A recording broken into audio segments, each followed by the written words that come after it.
Hi, everybody. Welcome back to Board Games with Rob. And tonight we're going to be doing a little bit something different. This is a new series that I wanted to start out called Designer Spotlight. And as I've mentioned in some of my other videos, I am blessed to live in the Kansas City area because we've got a lot of board game stores, but we've got a big designer community here in the area. And one of the local designers here in the Kansas City area that I've been really excited to meet and really pumped about is Joseph Roach. And so I wanted to see if he'd come on and talk a little bit about himself, his games, his journey, and do a little spotlight. And he came over and approached me at, I think it was what, Joseph, the FBC Con is where we first met? FBC monthly meetup. Yeah, Yeah, over in Gardner. And right. where do you live? I'm in Kansas City, Kansas, about 35 minutes from the Gardner area. Okay, yeah. So that's quite a trek for him. And I think you said you're getting ready to go to a con this weekend, right? Where are you Yeah, headed? Missouri Comic Con. It's in Springfield, Missouri. It's a Saturday and Sunday show. I'm going there tomorrow to set up my booth. And this is your first time there, I think you said. First time with this convention chain. Yes. So I'm kind of getting ahead of myself, but while we're talking about cons, and I think we'll get back there. But what's your favorite con that you've been to that you've actually not visited, but that you have like had a booth at? So my very favorite one, which is in Lincoln, Nebraska, Great Plains Game Festival. If you're thinking about board game convention, that is my favorite one to go to ever and always. Um, it is, like I said, it's in Lincoln, Nebraska. It is about, I think last year was about 12 or 1,200 people, 1,300 people around there, and all board gamers. It's all weekend and it's fabulous. They love my games there. Last year when I went, they had 3 tournaments of Savage Fighters, which I'll explain about that later. But of my games were on the tournament list, and I didn't even know. I went there to see the list, and my games were being terminated. Had tournaments for because they love my game so much. So you hadn't even been approached to do a tournament. You just happened to be walking by and heard that they were doing one. Did I Right. hear that So the people who love my games did the tournament on their own right? without even me knowing about it. That's great. And while the tournament went on, I went over there and like handed out candy and stuff that I brought, just to kind of because I was excited they were doing that. That's neat. So let's formally go back and Joseph, I'd like to get to know a little bit more about you. So tell me about what got you in the board games, and then really what I want to know is about that jump, right? Because it's one thing to be a lover and have a passion of playing board games, but then I think it takes a little bit of a talent and a desire and some sort of a hook or something to like bridge that gap to designing and wanting to design things. So let's hear a little bit about your journey. Oh, so yeah, so growing up as a kid, family big into board games. It's always been the thing. Family board game night was a regular thing in my house. Our favorite game to play within the Roach house was a game called Careers, a game that came out in the 50s. And it was a game where you had to plan your entire strategy at the beginning of the game, and hopefully it panned out. Wow. But yeah, so I grew up playing board games regularly. I was in Monopoly tournaments. Um, so most people think Monopoly takes a long time, but we would play 4 games in the tournament in under 3 hours. So no, it's not a long game if you know how to play it correctly. Right. But still, and then growing up, and then just always love playing games. Every time we get together with my family, we still play board games. I've also had a huge passion for video games. So after I got out of the military, I had my GI Bill for college and went to got my degree in visual gaming and programming to make video games. So the coding aspect and the design aspect to do everything I need to do to make a video game. And while I was in a show showing off the games I did create, so I've made a few video games. When I was at a show to show my games like Blizzard and other AAA companies, all of them said the same thing to me. They said, make your own business, we'll destroy your talent. Like all of them, like they were like a whole ton of people said the exact same thing. And then so one of my classes, I actually designed a had to create a design document for a board game. And I was Okay. like, you know what? Instead of it just being a document, I'm going to actually make this game and actually make it. And that design document was Hunter's Island. Funny you Uh, should talk about that. I yeah. recognize that. And that game, I spent almost a year and a half just perfecting it with all my college friends, just playing it over and over and over again. I have the prototype version that has all my hand scribbles on all the cards to do all my notes and everything. And I went to my first convention.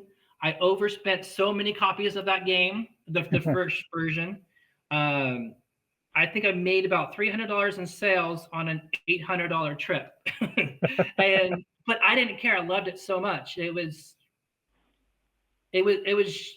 I felt like I felt my little niche in life to make the games and do that, and I loved it so much. And then So Hunter's Island was your first that is published, my very first game. Yes.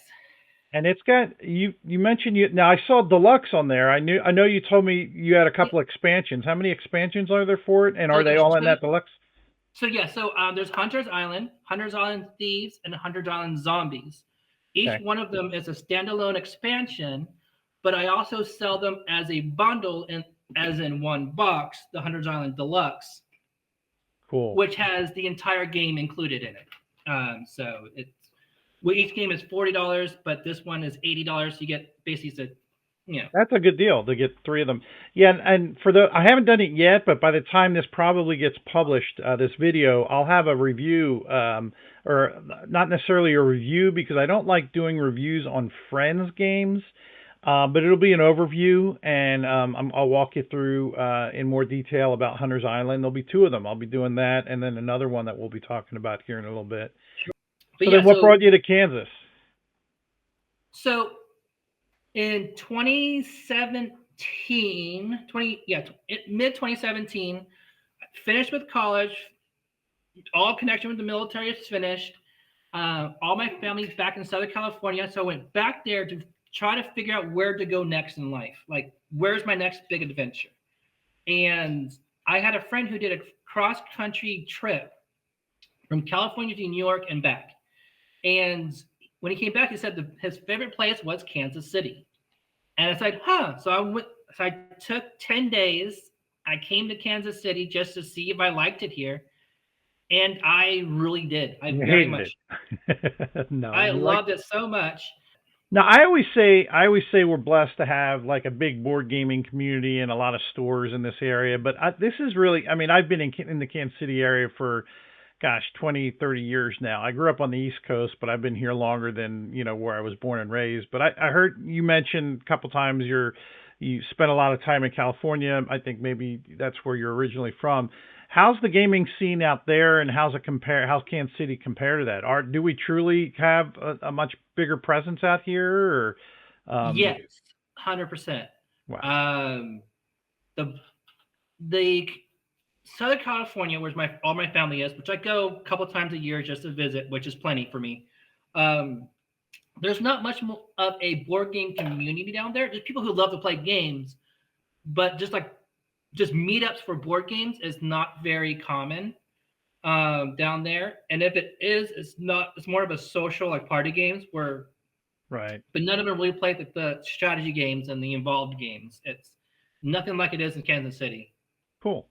Now let's go back to you. I want to learn more about you. Now, one of the things that I found fascinating when I was talking to you, and I don't know what design it was, but you were talking about how you had come up with the design for like two or three of your games, or maybe it was two, when you were dreaming and you woke up and tell me a little bit about that. So I lucid dream a lot, which means when I'm in a dream, I know I'm dreaming.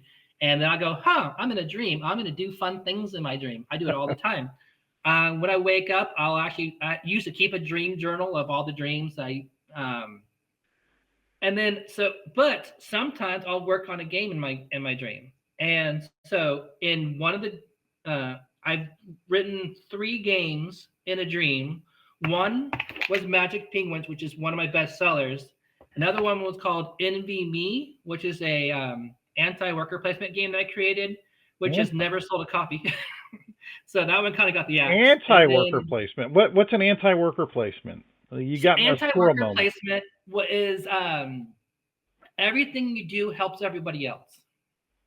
So every Okay. time you put down a guy on a worker station, everyone else gets a bonus, Okay. and you get a negative.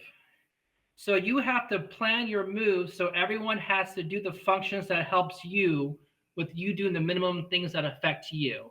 It was like a reverse chess almost. People's heads kept hurting, so I think they made that a little Wow. bit too complicated. So how many games total have you published?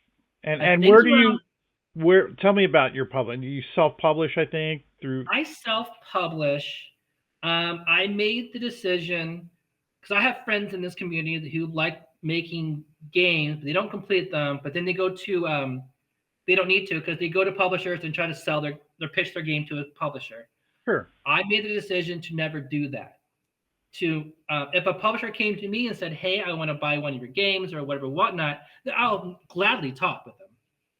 However, I made a decision. My games are my babies, my passions, and if someone and it's it's more of a hobby. I'm not really doing it to make a fortune doing it. I'm doing it because for the love of the passion, love of the genre. And so I would love to be. So I self-publish everything. I make everything through a website called Game Crafter, Yep. where I can just all of them are print to own. So anyone goes to my website and buys one of my games, the Game Crafter will print it and ship it to them. So I don't have to keep a large inventory. I can just keep like 5 to 10 copies at a time, whatever, depending on how well those games sell, more or less. And then whatever they sell, I just reorder them, sell them back to my own inventory. Now, you say you don't, you talked about, you do this for fun, but am I not mistaken? This is your primary source of income, isn't it? Is It selling board is. games? So So how difficult is that? I mean, how you live in a mansion? Are you making, hundreds and hundreds and well, thousands of games or? so I have my house. I'm service connected from the military, which means I got hurt while I was in the military, and now I get a paycheck for the rest of my life. I Part of that money pays my bills, pays about half of it. And then I have tenants or roommates in my house that pays the other 25% of the bills. So I need to make about 25% to 30% of my income needs to come from my board From the games to gaming. pay the rest of the money I need to for life. So how many games do you typically take? Like, how many games are you taking, and how many copies to this convention that's coming up this weekend? So if I do an anime convention, I'll bring on my tables not only will I sell my games, but also other like nerd token items that I like as well, like pins and bubbles and those type of things. So for anime conventions, I sell a ton of the baubles things like pens and cups and fantasy mugs and dice.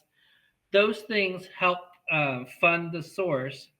Because at anime conventions, I don't sell a lot of board games, but board game conventions, I'll bring like 100. I've sold, I think the best board game convention, I sold about 150 games Wow. And where was in the that? Was course that of the a weekend. Nebraska one, or where was that That's at? the Nebraska one. I have sold every year I go to that convention. I sell a ton of board games. So board game conventions, I'll sell a whole lot of my games.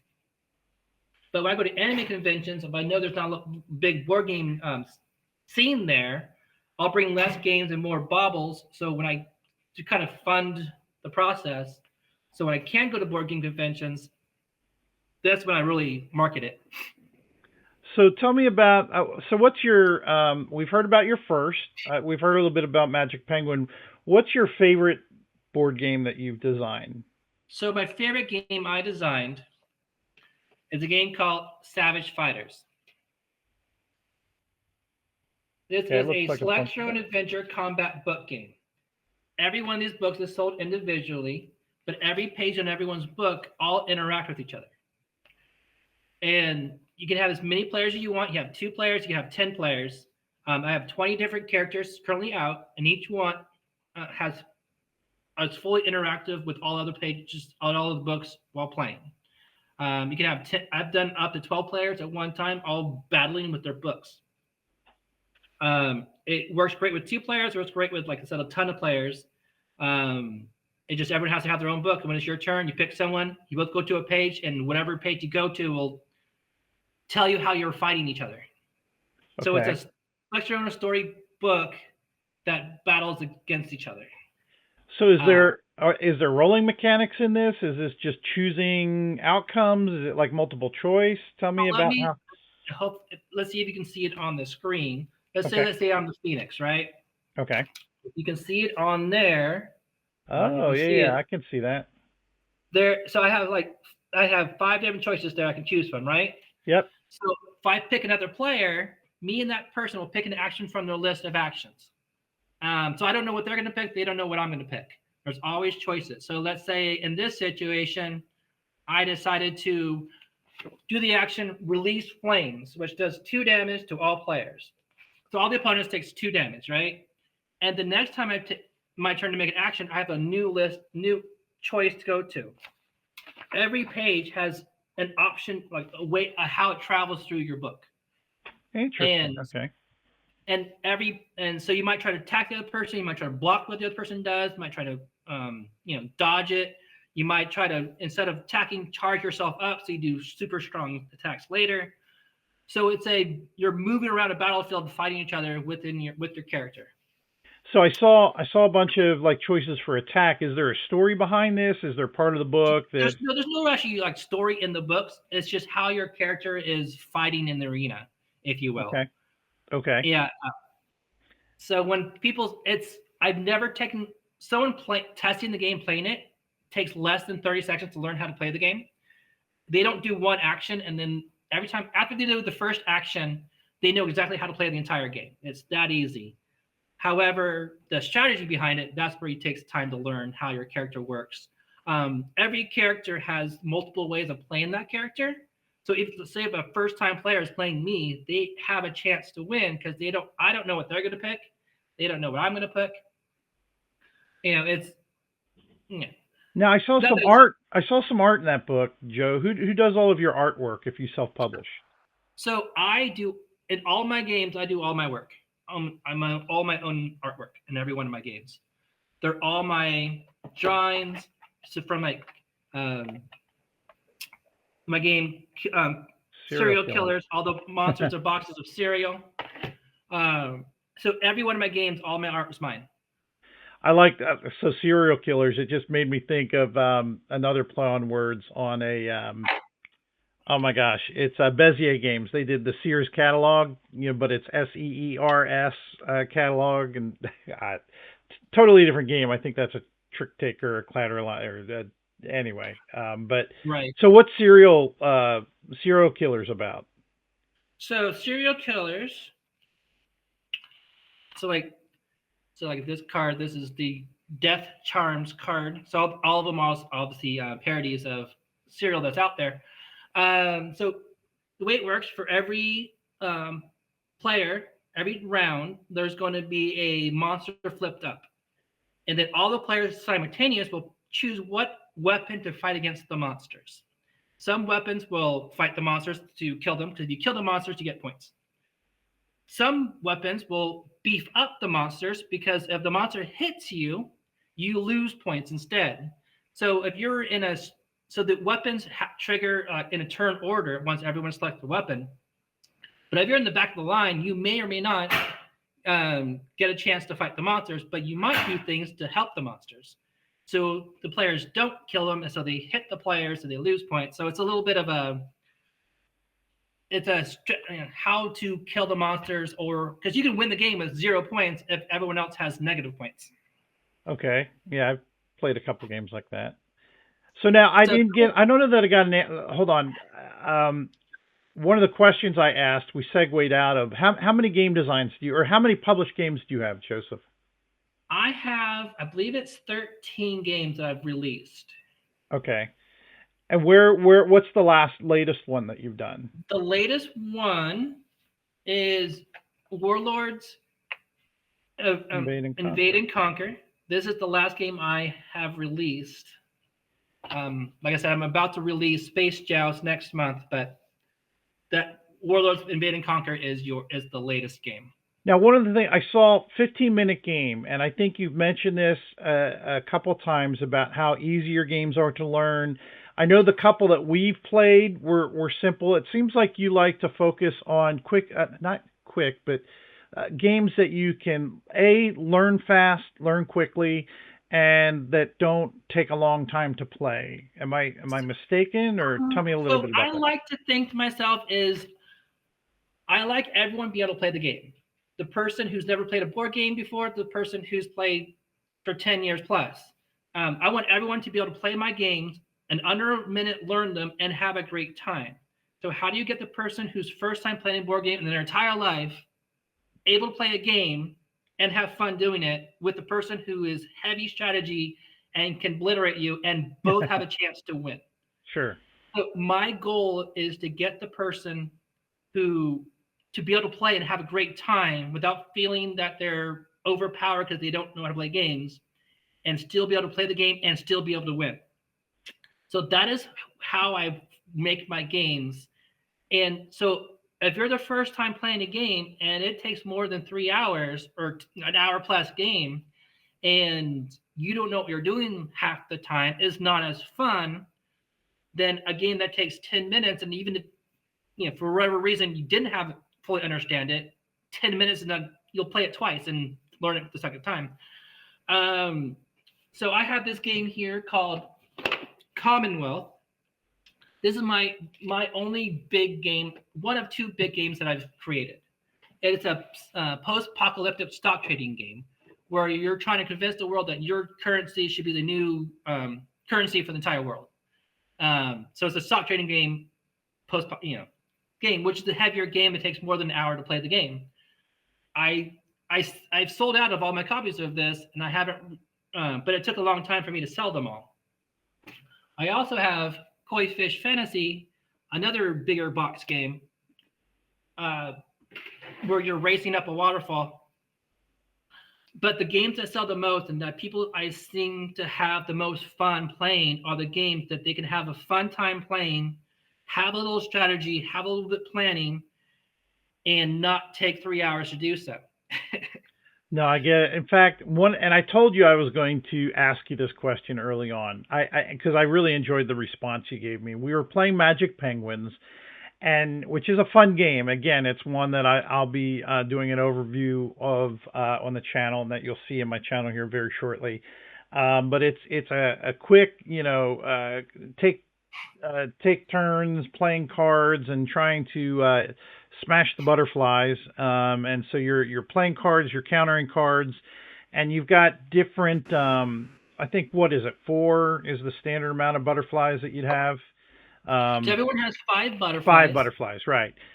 And I thought I came up, and being me, someone who's been in the board games, I'm like, what wouldn't it be neat if you did this? And you're like, no, no, no, no, no. And you gave me an answer as to why this is why it is this simple. And what was that answer? So I what I do in games, I call them layers. Every time that you have to make a decision, I call it a layer. How many layers in my game am I going to have? How many decisions? How many processes does the brain has to work in order to play the game? And if it takes 2 or 3 layers, that's my max for most of my games. If it takes more than 3 layers, then that's too many decisions that has to be made. And So what would that you? How many layers is your? Would you say your the post-apocalyptic? so that is my only larger game. This one might is actually it is more towards it's like 6 to 7 layers for Okay, Commonwealth. all right. It is my only heavy game. It's that game where it takes a few turns to learn it.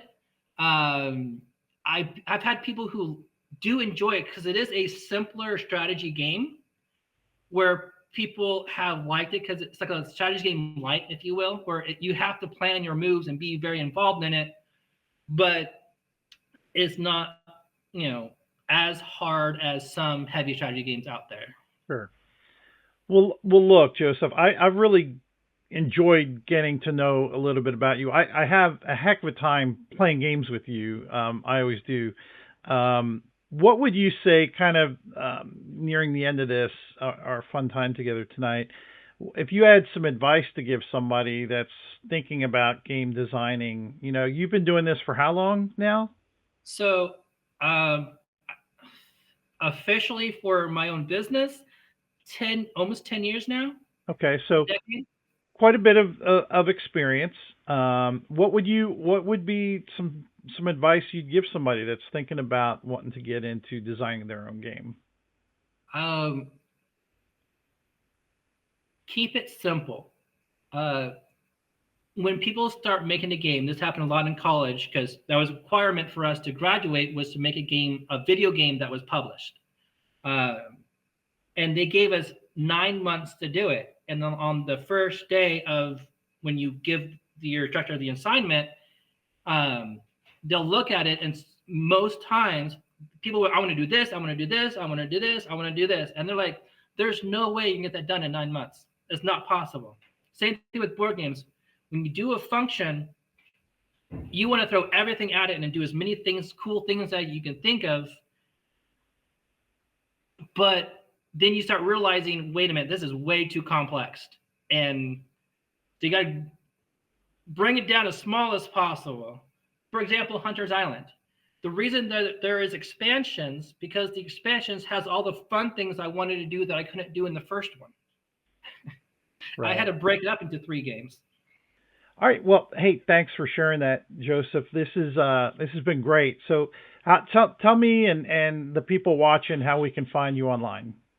So you can find me through my website. It's called Gaming at Joe's, but there's a QR code for you to scan, which I'm sure it'll pop up somewhere. That's the best way to get to the website. And you can also find me at so gamingatjoes.com is my website. Okay, and that'll be down below in the show notes as well. And at some point in the last couple of seconds, we would have the QR code show up. Um, Thank you so much, Joseph, for spending time with me tonight. Thanks for driving down to game with us when you do, and sharing those games with me. Head over to my YouTube channel, everybody. Take a look at Joseph's games, a couple of them. I encourage you to head over to his site, check him out if you happen to be at any of the local cons. Where's the furthest you've gone, Joseph? Like The how furthest far? I've gone is Ohio for Origins, Oh, okay, yeah, a and I lot of. go to I go to BGG Con in Dallas, Texas. Okay. Uh, and then if you're in the town in June in Kansas City, there's CantCon. CanCon. Yep. Yep. All right, Joseph. Well, hey, everybody, thanks for tuning in. Hopefully, we'll have some other people on here soon. Until then, until next time, everybody, have fun gaming. Bye. Right?